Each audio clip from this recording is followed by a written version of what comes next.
মানুহ যে কয় অবতৰৰ ফল ঠিক নহয়, এই যে অবতৰৰ বস্তু মানে জিলাপি চিজন নহয়, দুৰ্গা পূজাত যেনেকা বা আমাৰ শিৱৰাত্ৰিত যেনেকা হয় এটা নহয়, এতিয়া জিলাপি নহয় জেং পিঠা এনে হৈছে, তে উপায় নাই আৰু আনটো এখন আনছো চাহ আলছো লাল চাহ আৰু মুড়ি আমি এনেকৈ খাওঁ দেই, মানে সাজা পাৰা নাই, খালি যি আছে বস্তুখিনি এনেকৈ খাই দিওঁ। প্লাষ্টিক আনছোঁ, প্লাষ্টিকত লৈছোঁ, বা যেটা আছে এতিয়া লৈছোঁ, এটা আছে এটা আছে, কোনো সাজে পাৰে লৈ খাম এনেকুৱা নাই।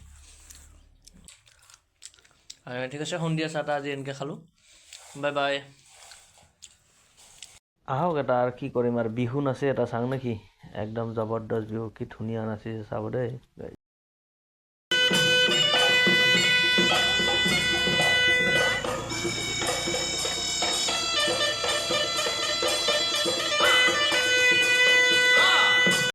কেনে পালে ক'ব, আৰু নেক্সট ভিডিঅ'ত মই জিলাপি আৰু বিহু ক'ত চালোঁ দেখাই আছোঁ। Bye bye.